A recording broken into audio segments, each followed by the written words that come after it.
감사합니다. 네, 복된 추수감사주일에 예배에 나오신 모든 성도님들을 주의 이름으로 환영합니다. 오늘 또 예배 때 우리 하나님께서 크신 은혜와 복으로 복 주시기를 원합니다. 유튜브 동영상으로 예배에 함께 참여하시는 분들 위에도 동일한 은혜를 주시기를 원합니다. 오늘은 제목을 자신과 후손을 위한 투자 이렇게 정했습니다.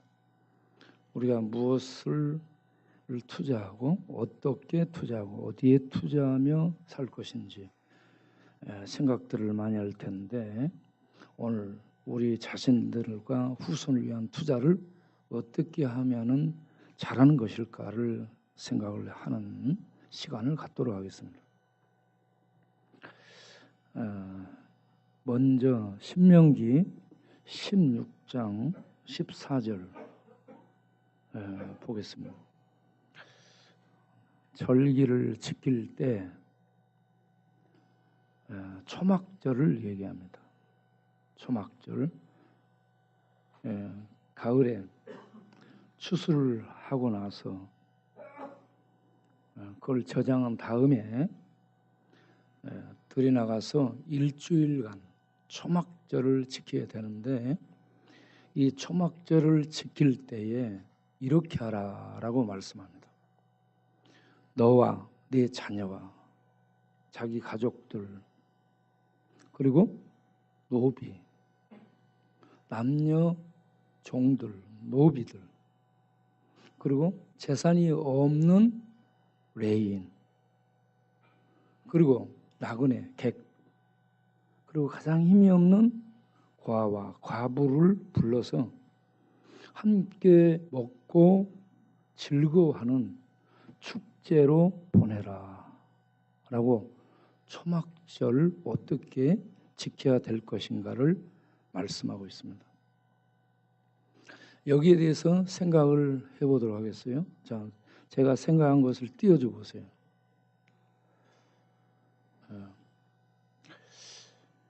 이렇게 초막절에 이렇게 지내도록 하고 있는가? 이스라엘이 광야에서 40년 살 때 하나님께서 구름 기둥, 불 기둥으로 함께 하시고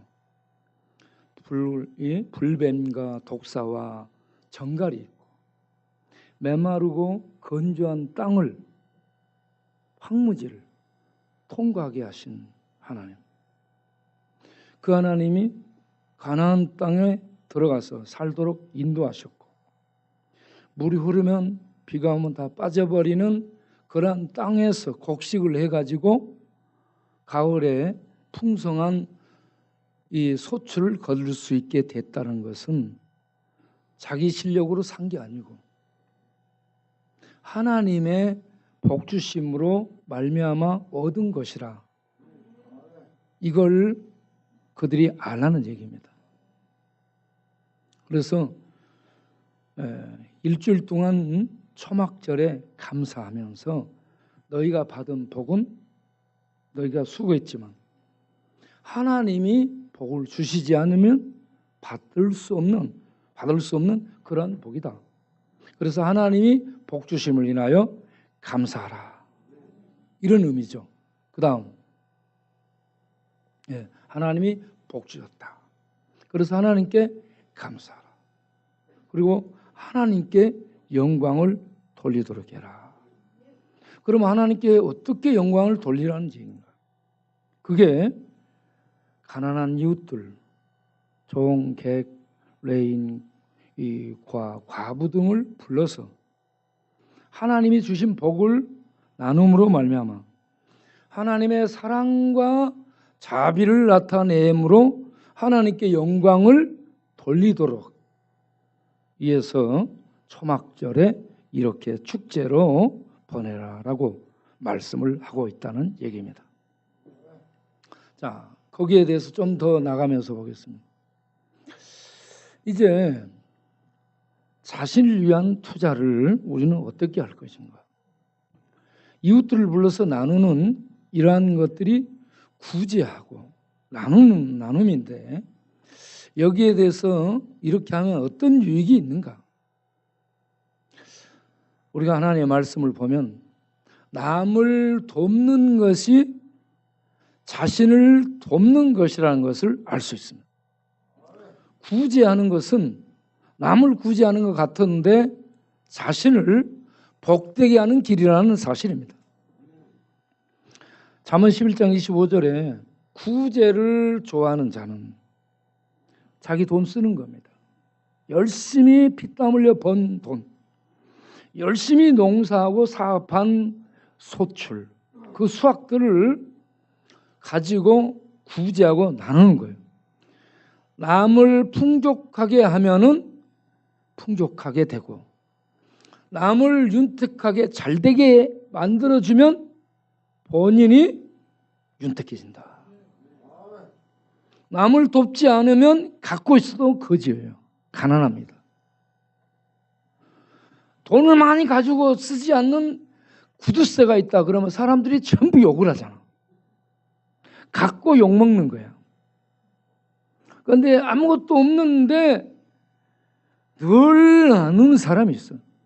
그 사람은 칭찬이 자자한 부유함을 누리게 되는 것이죠. 그 다음을 보겠어요. 남을 돕게 되면 하나님이 되어 갚아준다라고 얘기합니다.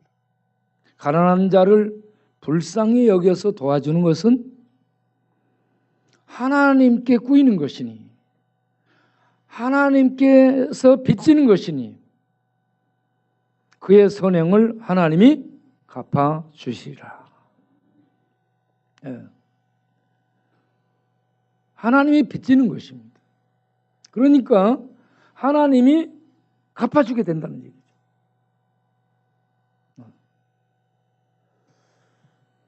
가난해지는 사람들은 늘 나누는데 이제 힘을 쓰는 그런 성도가 되시기를 바랍니다.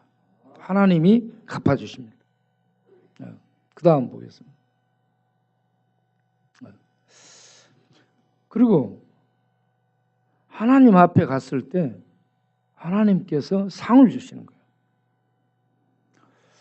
이 땅에서 이렇게 나누고 구제하면 그 사람에게 하나님이 풍족하게 되고 해주고 윤택하게 해주고 그리고 하나님이 갚아주는데 하나님 앞에 갔을 때 작은 소자에게 한 것을 하나님께 한 것으로 쳐서 상을 주신다라고 말씀합니다.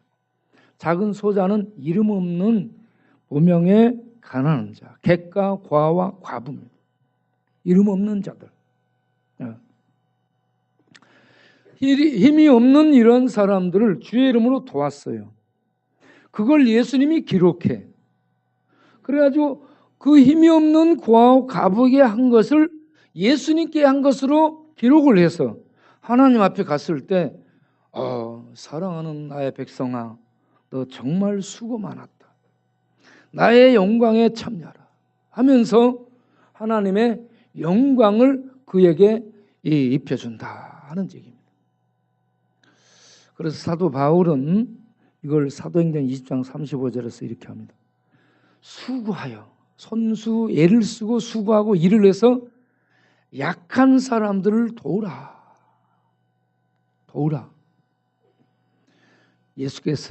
주께서 말씀하시기를 주는 자가 일을 해서 도움을 주는 자가 받는 자보다 복되다. 그래서 제가 그런 말씀을 늘 하잖아요. 받기만 하면 가난하게 된다.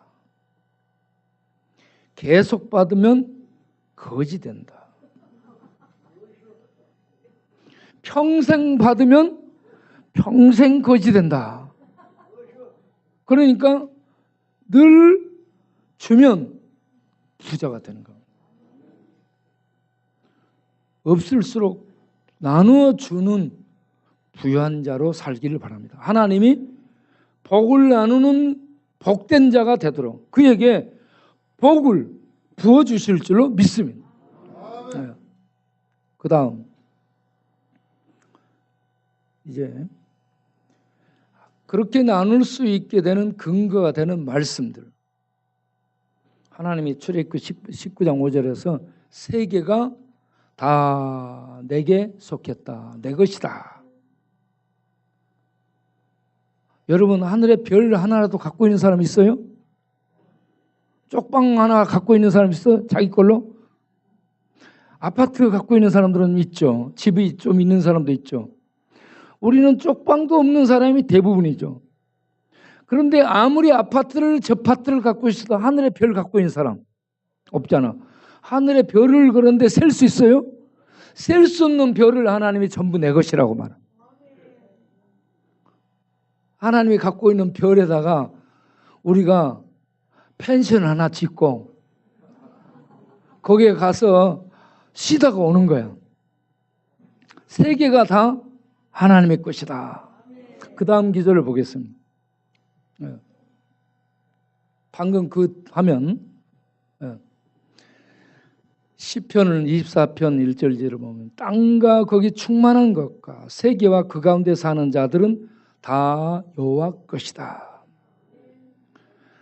이 땅에 사는 자들은 다 여호와의 것입니다. 하나님 것입니다. 그래서 하나님이 복을 부를 사람들에게 맡겨주는 거야. 그래가지고 하나님의 일을 하는데 그걸 쓰도록 하나님이 통치하십니다. 그 다음을 보겠습니다.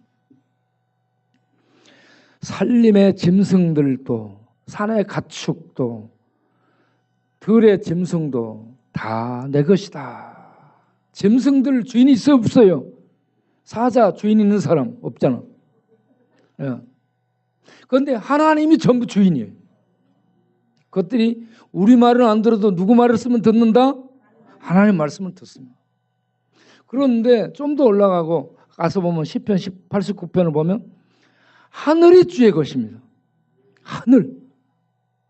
저 높고 높은 하늘이 주님 것입니다.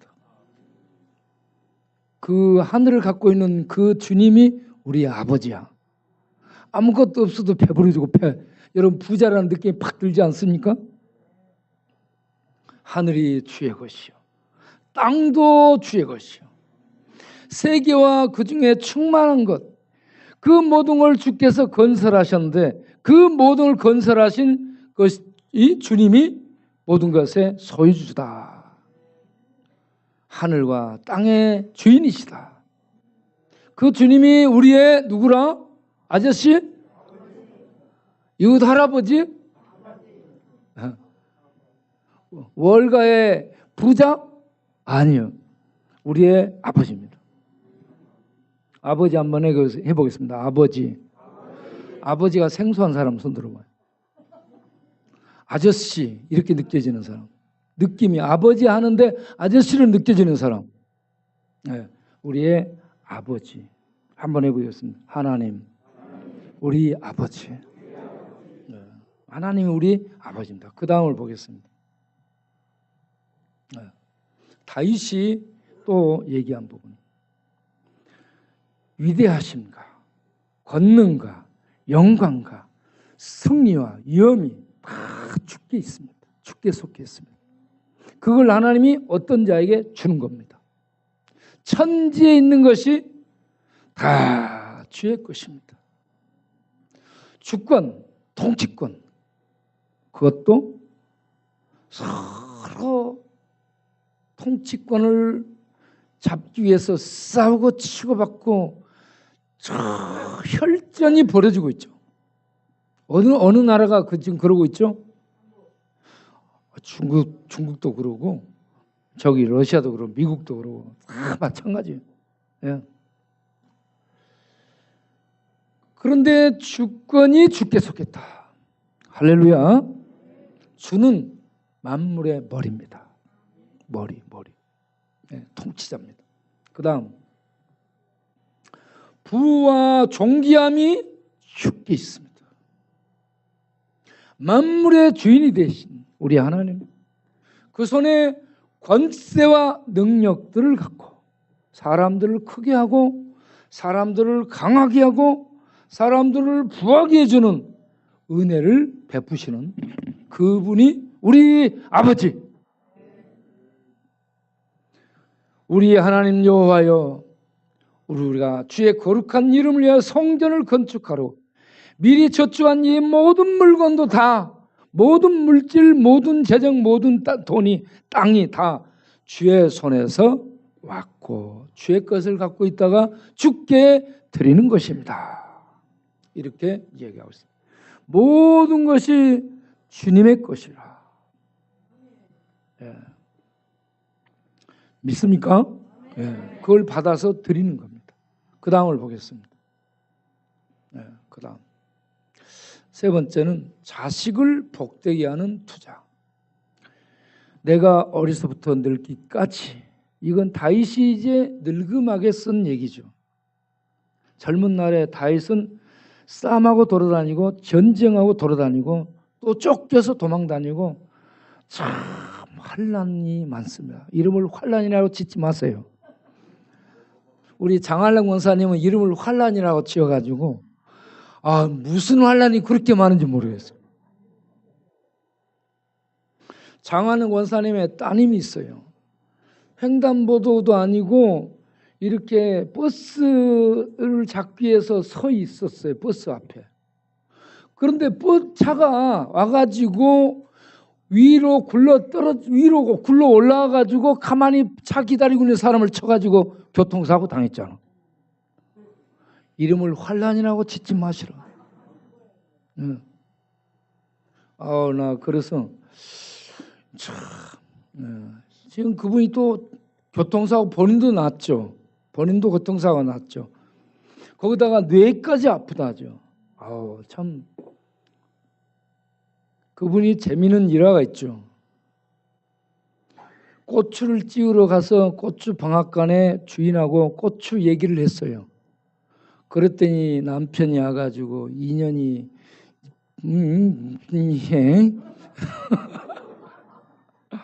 얼마나 잡아 패뿌렸는지 입원했잖아. 그래서 참 그 일로 이혼을 하게 됐는데, 여러분 주의할 건 고추방앗간에 가서 무슨 얘기하지 마라.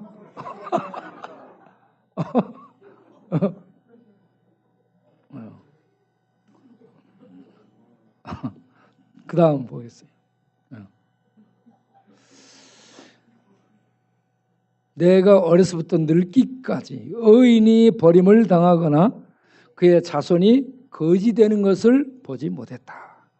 하나님이 복주시기 때문에. 어떻게 해서 복주나?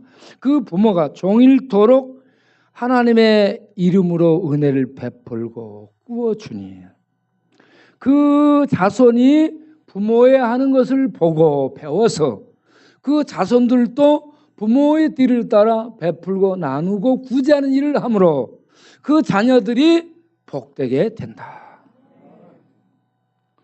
우리 천막교회에 있을 때 어떤 친구가 왔는데 상담을 해보니 부모가 40억을 제 유산으로 남겨줬대요. 그때가 97년 8년도 되는 때. 그때 40억이면 엄청 큰 돈이죠. 그런데 40억 유산을 전부 술, 도박, 뭘수로 다 탕진한 거예요. 그래가지고 돈 떨어져, 신발 떨어져, 담배꽁치 떨어져. 그러니까 오갈 데가 없으니까 어디로 왔어요? 역전에 노숙을 하고 온 거예요. 그래가지고 우리 이 천막교에서 같이 거기서 비비고 살게 된 거죠. 이거는 왜 그렇게 됐어요? 돈을 물려줘서 자식이 망한 거예요. 부모가 자식에게 이렇게 돈 물려주면 잘 살 것 같은데 돈 생기면 도박하고 카지노하고 오락하고 게임하고 해서 망합니다. 부모가 자식에게 믿음을 물려줘야 되고 나누고 구제하고 돈 쓰는 법을 가르쳐 줘야 됩니다. 그러면 자녀들이 부모들의 하는 것을 보고 이렇게 해야 되겠다. 이렇게 해야 되겠다. 그렇게 해서 자녀들이 하나님의 복을 받는 길로 나오기 때문에 자손들이 복되게 된다. 이러한 투자가 있게 되기를 바랍니다. 그 다음을 보겠어요. 부자 되는 법. 이 월가의 최고의 투자자 워렌 버핏이 투자를 해서 부자가 됐죠. 그런데 이 투자하는 이들은 재테크 방법, 매매 방법, 상술 이런 것을 훨씬 뛰어넘습니다. 대부분 투자를 하는 이 주식 증권에 투자하는 사람들이 공부를 해. 주식 투자법, 매매법 어떻게 해야 된다는 것, 이 재테크 공부를 하는데 공부하고 거기에 투자했다가 망해요. 그동안 벌어놓은 돈도. 왜 그러는가? 돈의 흐름을 읽지를 못하기 때문에 그렇습니다. 그러면 워렌 버핏이라든지 이렇게 투자하는 사람들은, 투자해서 돈을 벌고 부자가 된 사람들은 어떻게 되는가? 그들은 인문학, 인문철학, 인문고전을 공부합니다. 뭘 하려고? 예? 인문철학, 인문고전을 공부하는 이유는 진리를 알기 위해서입니다. 진리를 찾는 공부를 하는 것은 원리를 알기 위해서 공부하는 거예요. 원리를 알기 위해서 공부하는 것은 철학적 사고를 그 뇌가 갖게 만드는 겁니다. 그래서 인문학 공부를 많이 했어, 지식이 있어, 그런 사람들은 가르치는 교수는 할 수 있어. 그리고 이런저런 경제학과 사회학과 상술을 익혔어. 이런 사람들은 이 사업은 할 수 있어요. 그런데 돈의 흐름을 읽지는 못합니다. 이들이 얘기하기를 민중들은 보이는 돈을 보고 가지만 이들은 민중들이 보이지 않는 곳에 있는 돈이 그들에게는 보인다는 겁니다. 그래서 사람들은 우선 여기 돈을 보고 돈 있는 곳으로 모이는데 거기에는 돈이 없다는 거야. 이들이 볼 때는. 공부를 하면 이쪽에 돈이 있는 것이 아니라 이들이 없는 다른 곳에 돈이 있는 거야. 그걸 보는 거예요. 이 원리를 보는 거죠. 그래서 그 원리를 찾아 들어가려면 소크라테스처럼 내가 철학하는 사고를 가진 세포, 철학하는 세포로 내가 바꿔줘야 된다는 거죠. 그렇게 철학하는 세포를 가지고 원리를 찾아서 들어가면 군중이 있는 곳에 돈이 있는 것이 아니라 군중이 없는 다른 곳에 돈이 있다는 것을 보는 거예요. 그래서 그쪽으로 투자를 해요. 그러니까 이 사람들은 항상 이렇게 부자가 되고 계속 더 부자가 되고 그렇게 되는 거예요. 그런데 돈이 있는 곳으로 저기 가면 될 것 같이 보고 가서 투자했는데 망하는 거예요. 대부분 사람들은. 원리를 모르기 때문에 그렇다는 얘기입니다. 그래서 저는 이걸 보면서요, 상술을 배우고 경제학을 배우고 사회학을 배우고 그리고 인문학을 배우고 인문고전, 인문철학, 인문문학, 수학 이러한 것들을 보면서 배우고 그래서 돈 자체를 보는 현상을 보는 것이 아니라 그 이면에 있는 돈의 흐름을 보는. 그래서 이때쯤에 어디 가면 이 무엇이 있다라는 그 시대와 이 현재와 미래를 해석하고 판독하고 판단해서 어떻게 하면 될 거다 하는 예측을 가지고 투자를 하는, 그래서 돈을 버는 이러한 이 진리, 돈 버는 진리를 이들이 터득했습니다. 그래서 부자 되는 거예요. 그러면 우리는 어디에 투자를 해야 될까? 예수님이 누가복음 5장을 보게 되면 밤새 고기잡이를 하고 나와서 얼마 못 잡고 그물을 씻는 베드로 배를 빌려서 청중들에게 설교한 다음에 베드로에게 얘기하잖아요. 깊은 데로 가서 그물을 내려라. 그러니까 그분의 말씀이 권위가 있어가지고 그 말씀에 의해서 깊은 데 가서 그물을 내렸더니 고기가 잡혔는데 2배 가득 이렇게 잡아서 배가 물에 잠길 정도로 많이 잡아버린 거예요. 이렇게 고기를 잡게 됐던 사업의 성공을 투자를 했는데 대박을 터뜨린 거나 마찬가지인데 그렇게 되고 나니까 예, 78대1로 나에게 가르쳐 주십시오. 뭐 이렇게 어떤 경제학 비법, 상술 비법을 가르쳐 주십시오. 이렇게 한 것이 아니고 그러한 주님 앞에 베드로가 무릎을 털썩 꿇습니다. 무릎을 꿇고 주여 나는 죄인입니다. 두려워 떠는 겁니다. 왜 그러냐? 아무도 보지 못한 그렇게 바다에 대해 고기잡이의 전문가였던 베드로, 월가의 투자자였던 워렌 버핏, 그렇게 투자하고 고기 잡고 있는데 고기를 못 잡았어. 고기가 어딘지 안 보이니까. 그런데 물길도 모르고 고기 잡는 일도 안 해본 예수님이 깊은 데 가서 그물 내려라 해서 그물 내렸더니 거기에 고기가 다 모여가지고 떼부자가 될 수 있게 된 거예요. 그러니까는 뭘 깨달은 거예요?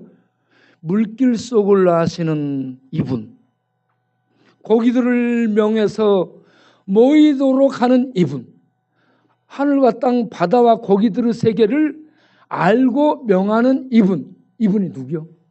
그분의 신성을 본 겁니다. 그래서 베드로가 부자 됐네, 기뻐 한잔하자 이런 것이 아니라 그분 앞에 무릎을 꿇고 주여 나는 죄인입니다. 나를 떠나소서. 이렇게 우리가 주님을 만나는 은혜가 있기를 바랍니다. 워렌 버핏이 인문고전 철학을 공부해서 돈의 흐름을 보고 부자가 됐어.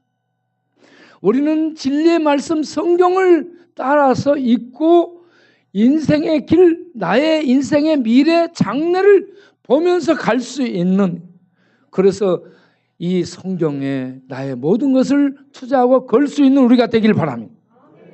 그리고 이 성경 말씀을 주신 물길 속, 바다 속, 그리고 하늘과 땅, 우리 인간 속 모두를 알고 있는, 우리 인간의 미래를 알고 있는 주님 앞에 믿음으로 우리를 던질 수 있는 우리가 되기를 바랍니다. 그러면 그 주님을 알고 이제 우리가 세상에 어떻게 투자를 해야 될까? 워렌 버핏은 돈의 흐름을 보고 돈 벌 곳에 투자하는데, 하나님은 우리에게 돈 벌 곳에 투자하지 말고 가난한 자 보세요. 신자들은 주의 말씀으로 가난한 자들에게 투자하라. 고아와 과부와 객과 나그네, 이렇게 가난한 돈이 안 될 곳에다 투자하라는 얘기입니다. 여기에 투자하겠어요, 여러분? 경제적으로는 망하는 일인데, 예? 아니 하나님은 다 갖고 있기 때문에 그러나 우리들한테는 돈 되지 않을 고아와 객과 가부와 나그네, 뭐 이렇게 종, 힘이 없는 사람들에게 투자하라라고 얘기하고 있죠. 투자하겠습니까, 여러분? 네. 그런데 천지를 지으시고 주인이 되신 주님이 투자하라라고 하면 투자를, 여러분 돈이 생기고 부자 되고 안 되고를 따지지 말고 투자하시기 바랍니다. 망하면 어떻습니까? 그 모든 걸 갖고 있는 주님이 말씀하셨어요. 그 말씀대로 했는데 망했어요. 그러면 누가 책임지는 거예요? 하나님이 책임집니다. 하나님이 책임질 걸 믿으시기 바랍니다. 그리고 하나님이 투자한 그곳에 가난한 자에게, 객과 고아와 가부에게, 돈도 되지 않고 돈 나올 것도 없는 그들에게 투자라고 한 그 말씀 따라 투자할 수 있는 우리가 되기를 바랍니다. 자, 보여주세요. 그렇게 함으로 우리는 무엇을 나타내냐? 하나님의 사랑을 나타내는 겁니다. 돈 벌어 부자 되는 것이 아니고 하나님의 사랑을 부요하게 나타내는 거예요. 하나님의 자비를, 하나님의 부요함을 자비로 나타내는 거예요. 이렇게 해서 하나님께 영광을 돌리는 이 일에 투자하라, 이렇게 말씀합니다. 우리에게 믿음이 있으면 이렇게 추수감사주일에 신명기 16장 14절을 통해서 고아와 과부와 객들을 불러서 투자하고 나누라는 이 말씀. 그리고 구제를 좋아하는 자는 윤택하여 주고 가난한 자에게 불쌍히 여기서 도움을 주는 것은 하나님이 그에게 빚지는 것이고 그를 갚아준다.